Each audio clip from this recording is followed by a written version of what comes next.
बिस्मिल्लाहिर्रहमानिर्रहीम। Dear students, welcome to my YouTube channel. आज हमारा नेक्स्ट एफआर का लेक्चर है जो है IAS 33 EPS, earning per share. EPS क्या होता है, अर्निंग पर शेयर क्या होता है, इससे पहले आपने इसका फॉर्मूला पढ़ा होगा। अर्निंग पर शेयर, अर्निंग्स मतलब profit, profit divided by number of shares. तो EPS जब भी हम प्रॉफिट एंड लॉस बना रहे होते हैं तो उसकी फेस पे हमने EPS भी डिस्क्लोज करनी होती है। और ये EPS कौन डिस्क्लोज कर रहा होता है? ये नॉर्मली जो पब्लिक लिस्टेड कंपनीज हैं, पब्लिक कंपनीज हैं, लिस्टेड कंपनीज हैं, वो EPS शो कर रही होती। तो आज के वीडियो लेक्चर में हम देखेंगे कि EPS कैसे कैलकुलेट किया जाता है, बेसिक EPS क्या होता है और डाइल्यूटेड EPS क्या होता है। तो स्टार्ट करते हैं।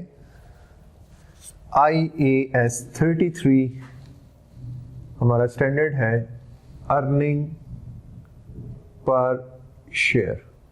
देखिए, ये आपको नाम ही बता रहा है, earning per share. Earnings divided by shares, ये हमारे पास क्या आ जाएगा? EPS,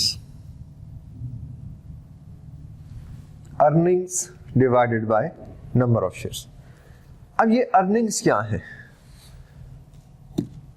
और ये शेयर्स कौन से लेने हैं हमने? क्या प्रेफरेंस शेयर्स लेने हैं, क्या ऑर्डिनरी शेयर्स लेने हैं, क्या स्टार्ट ऑफ द ईयर वाले शेयर लेने हैं या at the end of the year share लेने हैं? तो ये आज के हमारे क्वेश्चंस हैं जो हम इस आने वाले चंद मिनटों में देखेंगे। Earnings means profit. Profit, which profit? Profit after interest, after tax, after preference dividends, वो प्रॉफिट जो एट्रीब्यूटेबल है टू ऑर्डिनरी शेयर होल्डर्स। जब हम हर चीज डिडक्ट कर लेते हैं, इंटरेस्ट माइनस कर लिया, टैक्स माइनस कर लिया, जो प्रेफरेंस शेयर होल्डर्स को हमने डिविडेंड देना था वो माइनस कर लिया, तो अब जो हमारे पास NCI की जो पेमेंट करनी थी वो माइनस कर लिया।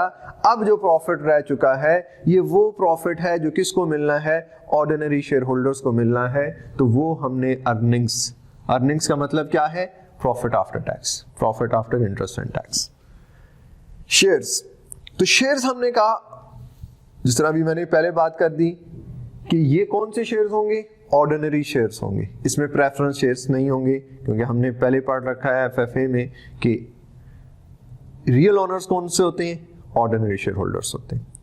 अच्छा, अब इसमें प्रॉब्लम क्या होगी, या ये हमें इतना बड़ा स्टैंडर्ड क्यों आया? ये एक छोटा सा फार्मूला है और इस फार्मूला के लिए हम पूरा IAS 33 पढ़ रहे। तो ये क्या हुआ कि अब हमने जो शेयर्स लेने होते हैं वो शेयर्स कौन से हैं? हमारे पास अगर ईयर के स्टार्ट में शेयर्स कुछ और थे, ईयर एंड पे शेयर्स और थे, तो हमने स्टार्ट वाले लेने हैं, एंड वाले लेने हैं। कैसे हम शेयर लेंगे? तो हम शेयर्स जो लेते हैं, हम weighted average number of shares लेते हैं। कौन से शेयर्स लेंगे? Weighted average number of shares लेंगे।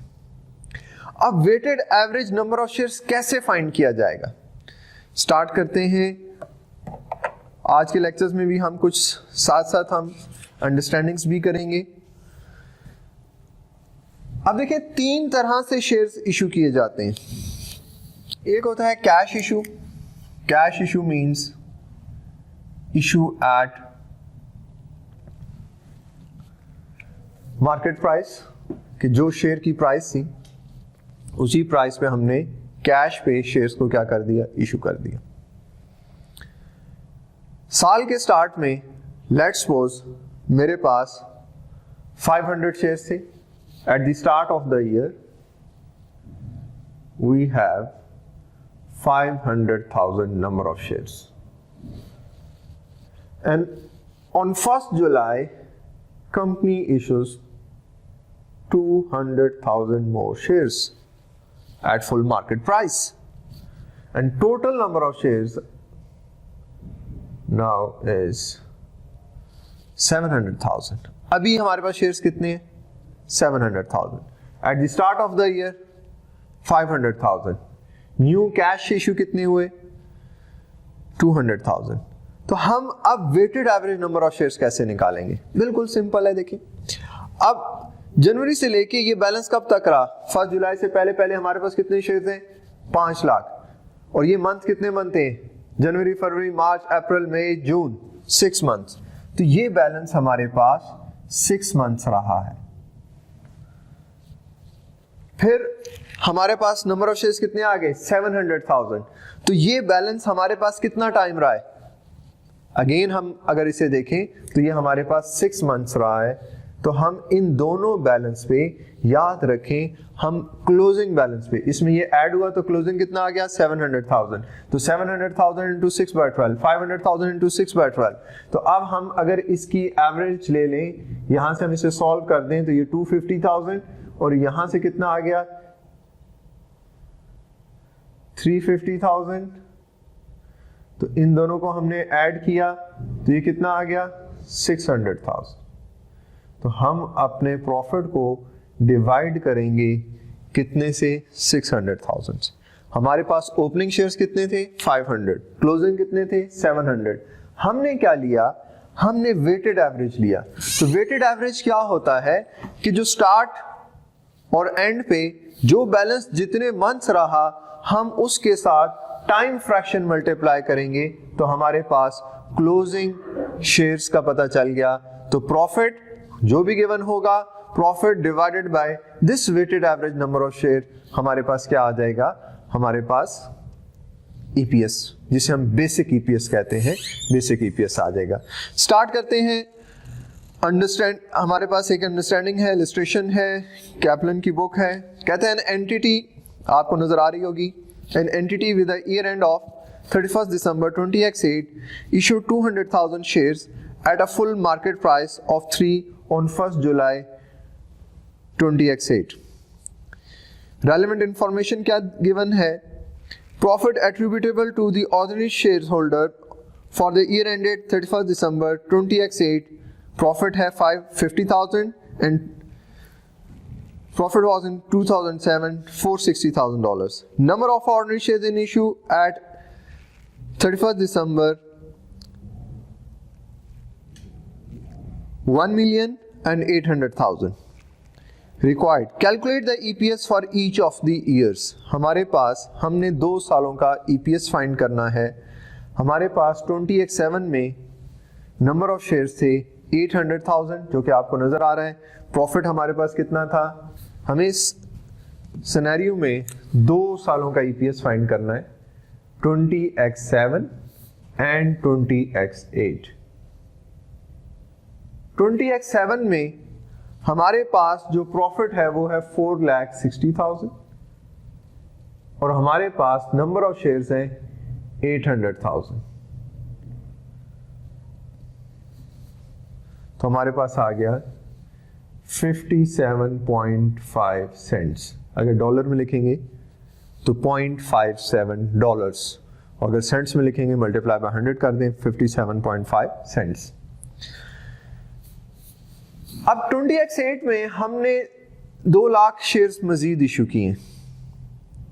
कब इशू किए? 1 जुलाई पे. तो अभी हमने कहा था कि हम weighted average number of shares कैसे निकालेंगे. प्रॉफिट हमारे पास इस साल का गिवन है 5,50,000. ये जो शेयर्स हैं ये हम पहले फाइंड करेंगे. कैसे फाइंड करेंगे? अभी हमने कहा कि हमारे पास साल के स्टार्ट में, जो कि ये पिछले साल की क्लोजिंग थे, तो इस साल के ओपनिंग कितने आ गए? 800,000. 1 जुलाई को हमने 200,000 मजीद इशू किए, तो हमारे पास टोटल कितना आ गया? 1 मिलियन. अब ये बैलेंस कितना मंथ्स रहा? 6 मंथ्स. ये बैलेंस कितने मंथ्स रहा? 6 मंथ्स. तो 400,000 एंड 500,000, तो टोटल बैलेंस इज 900,000. तो ये हमारे पास 900,000 हमने वर्किंग से फाइंड कर लिया. तो अब ये हमारे पास ईपीएस आ रहा है. अब हमारे पास जो ईपीएस आ रहा है वो है $61 0.1 सेंट्स। तो हमने एक अंडरस्टैंडिंग की और इसमें हमने देखा कि अगर हमारे पास सिंपल कैश इश्यू हो, अगर देखें साल के दरमियान कोई शेयर्स का इश्यू नहीं आया तो कितनी आसान सी बात है, ओपनिंग क्लोजिंग सेम शेयर से हमने प्रॉफिट लिया, कौन सा profit, profit after tax divided by number of shares, तो हमारे पास ईपीएस फाइंड हो गया। यहां इन दोनों केसेस में इस साल में कोई फर्क नहीं आया था। हाँ, अगले साल 8 लाख से शेयर्स अब बढ़ के 10 लाख हो चुके थे। अब हम क्या करेंगे, क्योंकि जो इशू हुआ है ये 200,000 हमने जो शेयर्स इशू किए हैं ये किस वैल्यू पे किए, ये हमने कहा हमने मार्केट वैल्यू पे या कैश इशू किया है, तो हम टाइम फ्रैक्शन दोनों के साथ मल्टीप्लाई करेंगे। हमारे पास वेटेड एवरेज कितना आ गया 900,000, तो प्रॉफिट डिवाइडेड बाय 900,000 हमारे पास ईपीएस निकल आया 2008 का।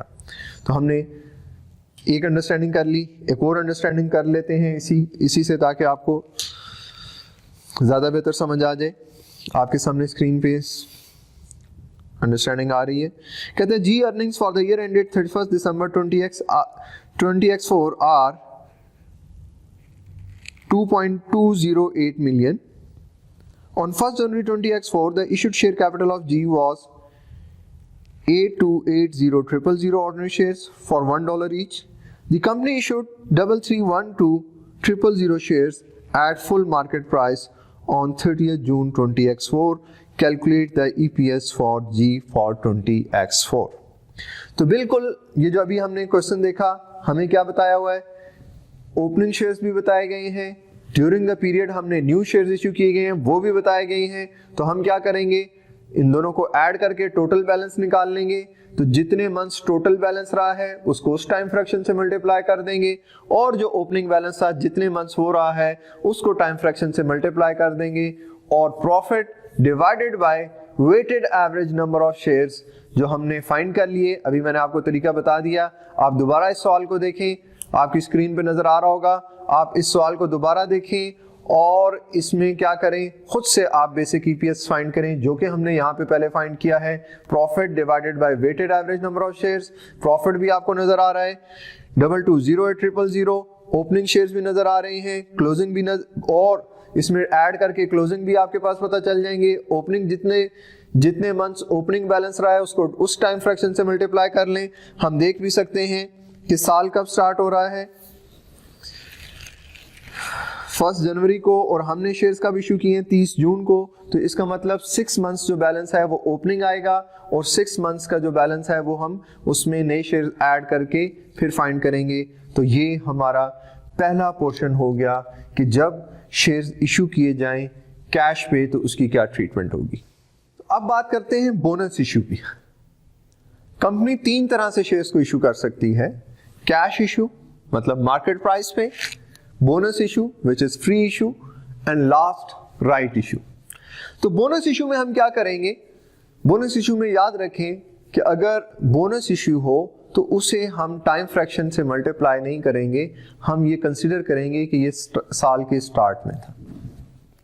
ऐसा क्यों करेंगे, क्योंकि बोनस इशू से हमें कैश नहीं आया, बोनस इशू से हमें कोई रिसोर्सेज नहीं आए, और उन रिसोर्सेज को हमने यूज करके प्रॉफिट नहीं कमाया।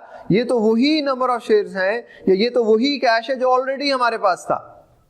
तो हम यहां पे एवरेज नहीं लेंगे, हम अगर जिस तरह अभी मैंने यहां पे हमने अंडरस्टैंडिंग की कि हम वो जो शेयर्स न्यू शेयर्स आए हैं उसको eight the start of the year he consider करेंगे। तो जाहिर बात है जब हमने कहा ये बोनस इशू ओपनिंग में ऐड हो जाएगा तो फिर वो लास्ट ईयर के क्लोजिंग में भी ऐड होना चाहिए। तो इसका मतलब ये हुआ कि जब भी हम बोनस इशू करेंगे तो हमारा लास्ट ईयर ईपीएस भी रीस्टेट होगा।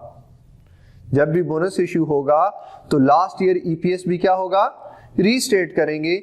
और रीस्टेट करने के लिए या तो हम वो जो बोनस इशू के शेयर्स हैं वो लास्ट ईयर जो क्लोजिंग शेयर्स थे उसमें ऐड कर दें, या बोनस इशू फ्रैक्शन के इनवर्स से मल्टीप्लाई कर दें, तो हमारा लास्ट ईयर ईपीएस भी रीस्टेट हो जाएगा। एग्जांपल करते हैं ताकि आपको समझ आ जाए। मेरे पास इलस्ट्रेशन 3 है बुक से।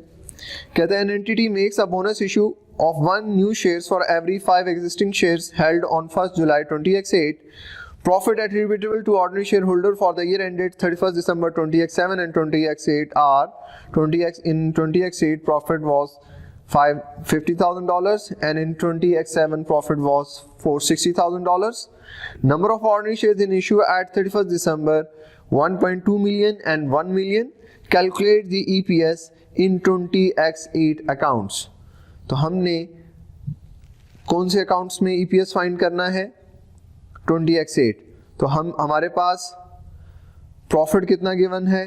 प्रॉफिट गिवन है 550,000 डिवाइडेड बाय 1.2 मिलियन. क्यों? क्योंकि ये जो 2 मिलियन हुआ है इसको हम क्या कंसिडर करेंगे? इसे हम start of the year consider करेंगे.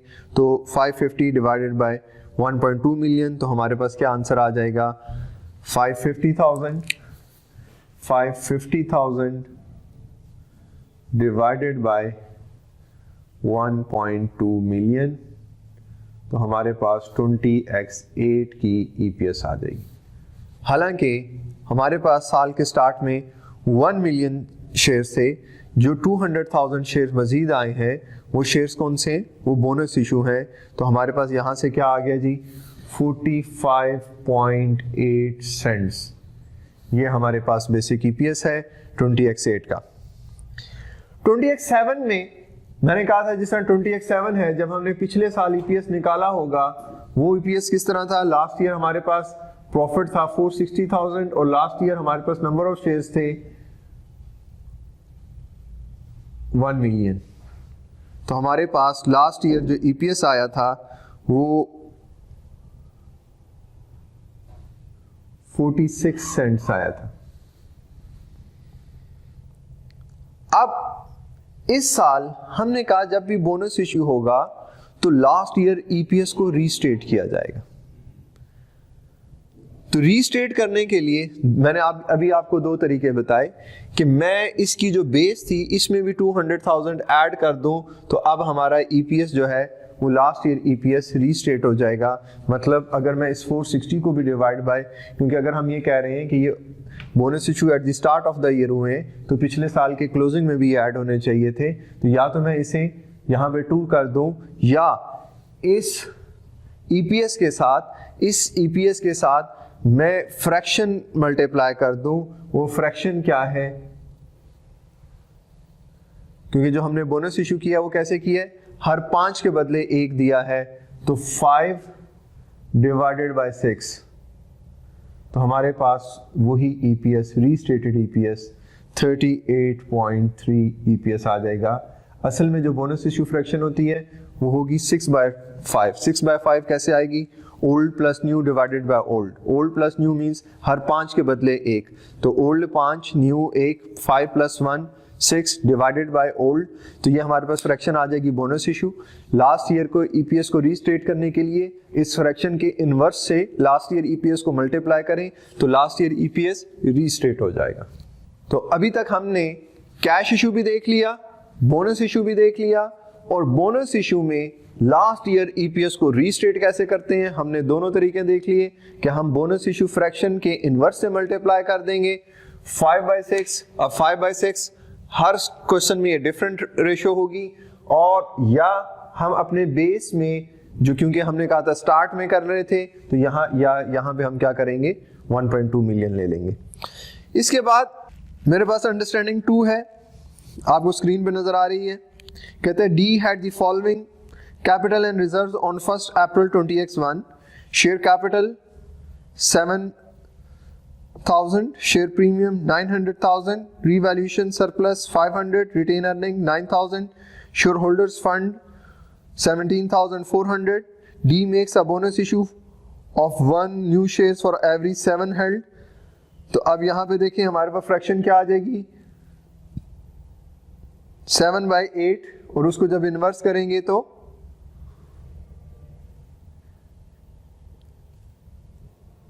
7/8 इनवर्स आ जाएगी. वैसे हमारे पास फ्रैक्शन क्या है? 8/7.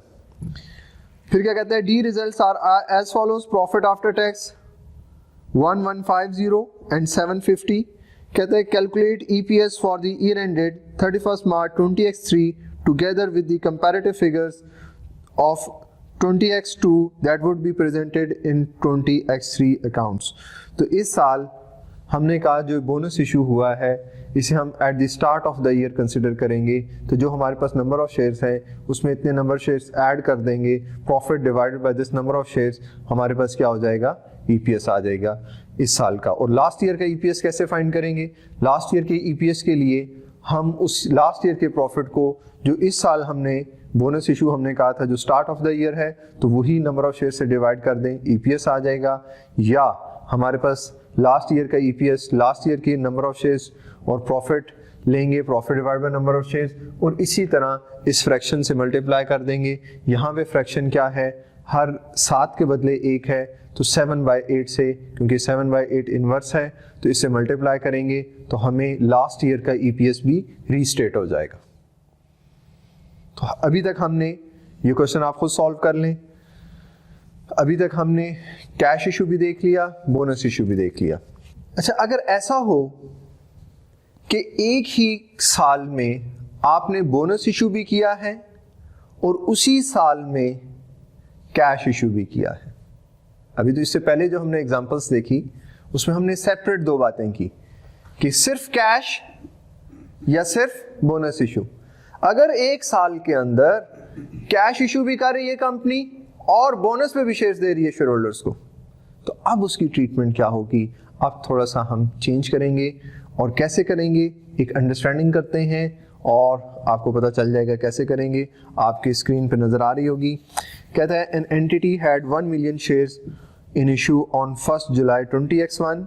They issued 200,000 shares at market price on 1st April 20x1, followed by a 1-for-5 bonus issue on 1st August 20x1 with a further 300,000 issued at market value on 1st October 20x1. If profit for the year ended 31st December 20x1 is $220,000, what is the basic EPS per share? आपके सामने सवाल है, आप question को देखें, मैं यहां पे लिख देता हूं।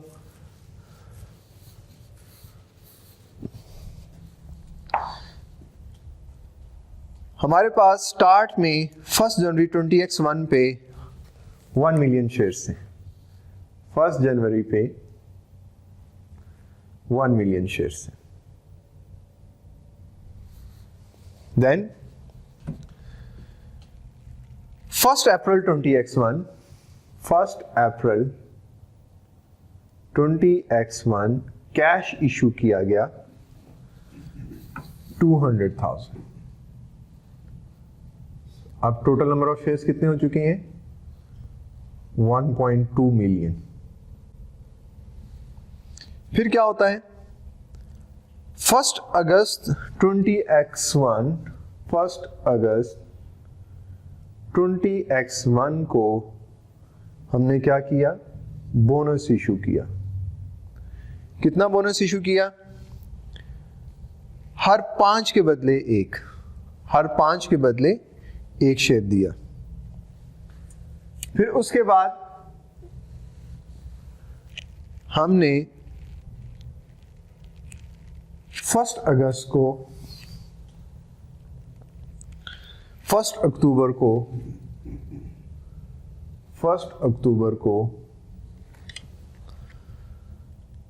300,000 शेयर्स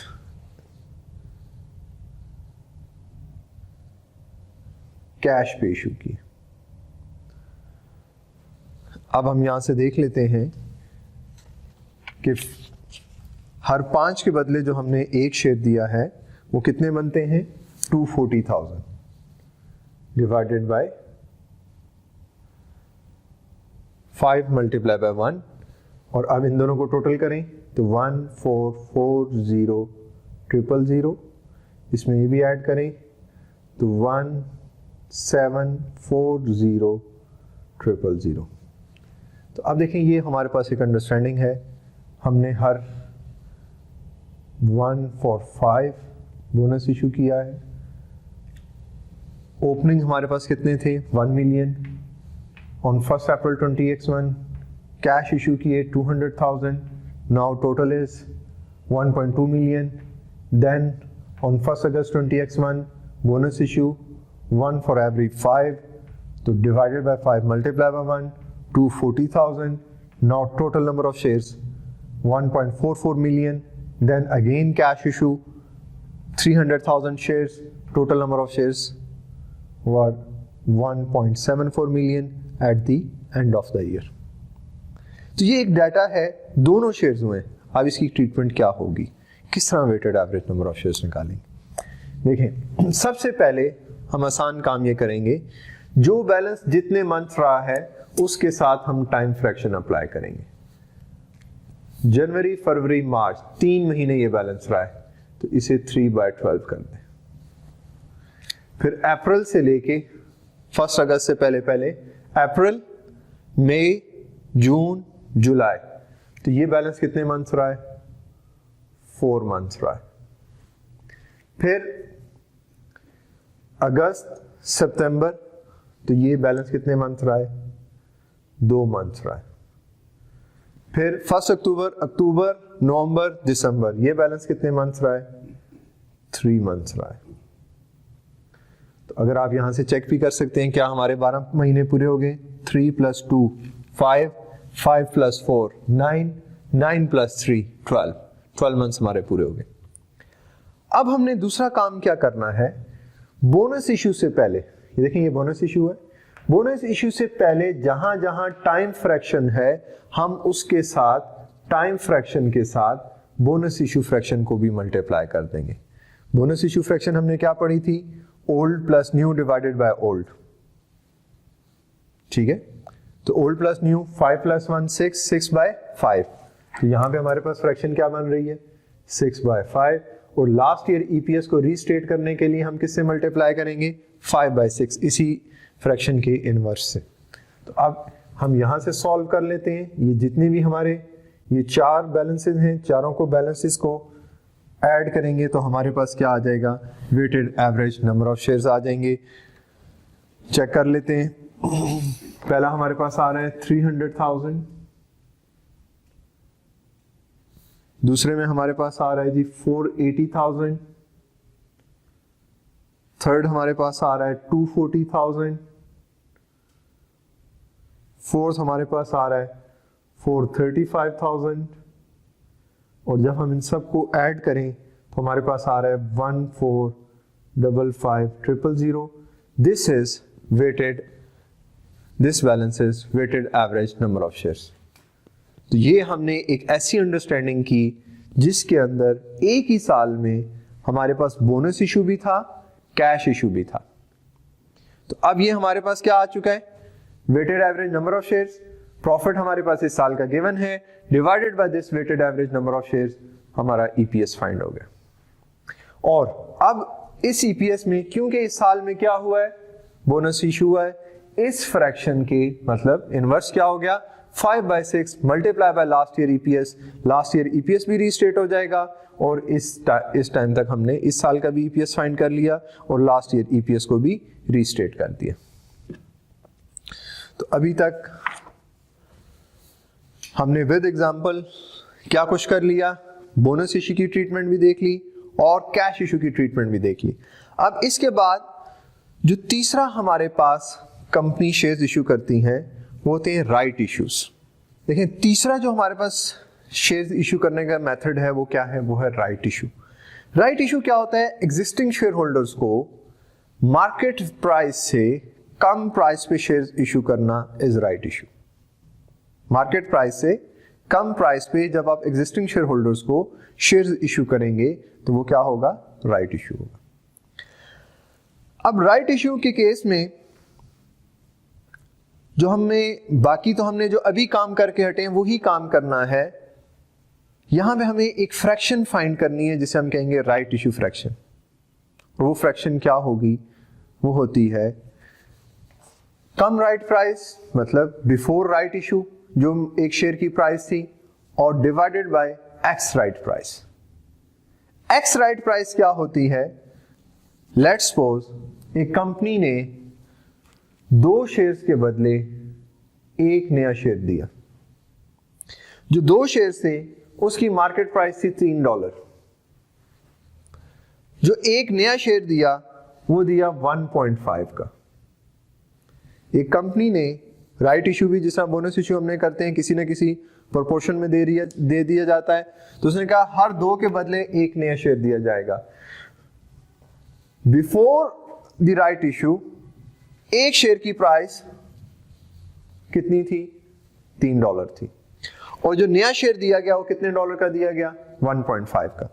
तो 2 into 3 6, 1 into 1.5 1.5, तो वैल्यू कितनी आ गई? 7.5। यहां पे क्या आ गया? 3। तो 7/5 divided by 3 is X right price. This is theoretical X right price, $2.5. $2.5। दोबारा आपको बता देता हूं, जो भी फ्रैक्शन वो देता है कि हर 4 के बदले 1, हर 2 के बदले 1, हर 3 के बदले 1, तो ये हमारे पास, इसे हम कहते हैं कम राइट प्राइस, जो कि बिफोर राइट इशू थी। एक शेयर कितने का मार्केट में ट्रेड हो रहा था? $3 का ट्रेड हो रहा था। आपने कितने का दिया? आपने उससे कम पे दिया, तभी वो राइट इशू कहलाता है कि मार्केट प्राइस से कम प्राइस पे शेयर देना इज राइट इशू। तो हमने देखा कि हर 2 शेयर के बदले 1 नया शेयर इशू किया गया। प्राइस कितनी थी? 3। नया शेयर दिया गया 1.5 पे। 2 शेयर की प्राइस है 6, 1 शेयर की प्राइस है 1.5, टोटल प्राइस 7.5 डिवाइडेड बाय 3। अब हमारे पास जो थ्योरेटिकल एक्स राइट प्राइस आ गई है वो कितनी है? 2.5। और राइट इशू फ्रैक्शन हमारे पास क्या आएगी? Cum right divided by ex right. Cum right is 3 divided by 2.5। This is right issue fraction.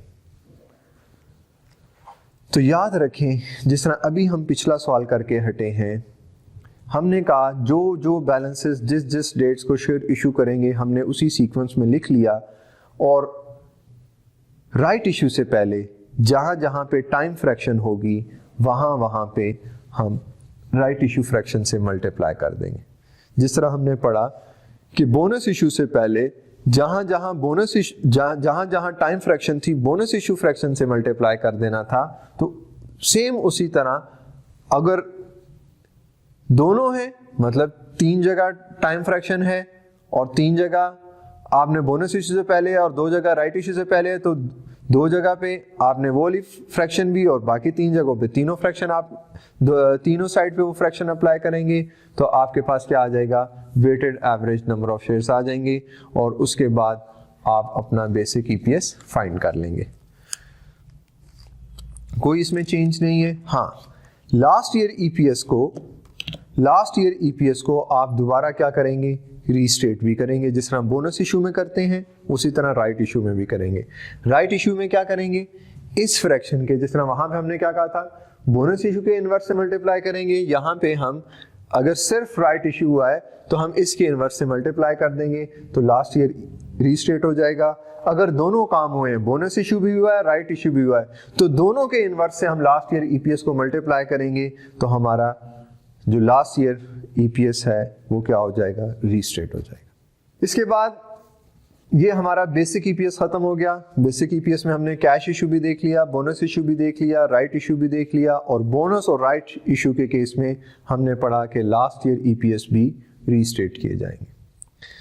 इसके बाद एक और इसमें कंसेप्ट क्या है? Diluted EPS.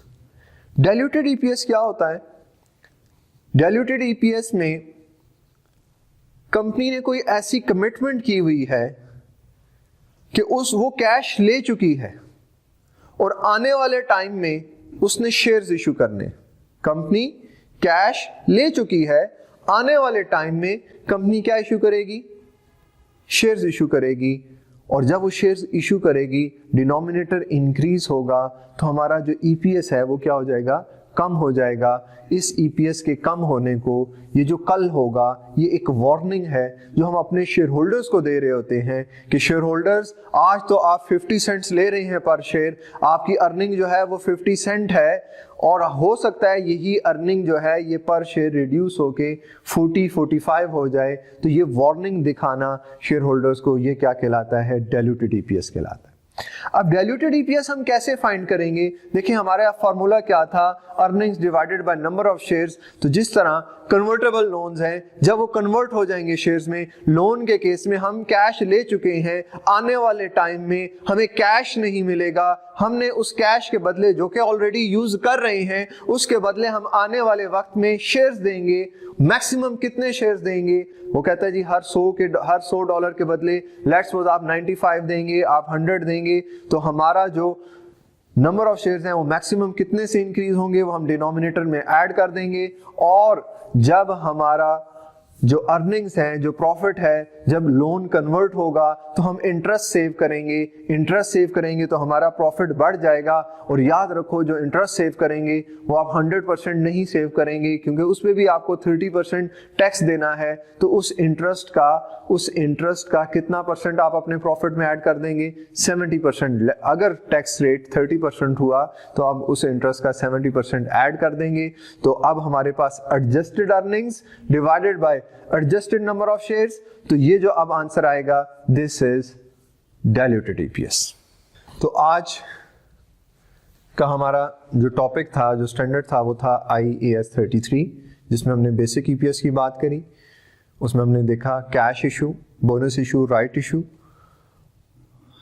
ईपीएस रीस्टेट कैसे किया जाता है, और उसके बाद लास्ट में हमने जो थोड़ी सी बात की वो डाइल्यूटेड ईपीएस की बात की। डाइल्यूटेड ईपीएस ऑप्शंस के केस में आ सकता है, वो ऑप्शन जिसके अगेंस्ट आपको कैश नहीं मिलेगा, उस ऑप्शन से आपका ईपीएस डाइल्यूट होगा। आपने कन्वर्टेबल लोन्स दिए हुए हैं, उन लोन्स की वजह से जो मैक्सिमम शेयर्स बढ़ जाएंगे, जब शेयर्स बढ़ जाएंगे तो आपका ईपीएस अर्निंग पर शेयर कम हो जाएगी, रिड्यूस हो जाएगी। तो इसके बाद हम जब किट करेंगे तो इसमें हम डाइल्यूटेड ईपीएस को ज़्यादा फोकस करेंगे, क्योंकि आज के इस लेक्चर में हमने बेसिक ईपीएस से रिलेटेड अंडरस्टैंडिंग भी काफ़ी कर ली है। अब जो नेक्स्ट हमारा वीडियो लेक्चर होगा वो हमारा होगा IFRS 15 रेवेन्यू पे, क्योंकि अभी इससे पहले हमने तकरीबन FR के तमाम स्टैंडर्ड्स कवर कर चुके हैं। एक हमारा मेन स्टैंडर्ड रह चुका है IFRS 15, वो हम नेक्स्ट वीडियो में इंशाल्लाह डिस्कस करेंगे।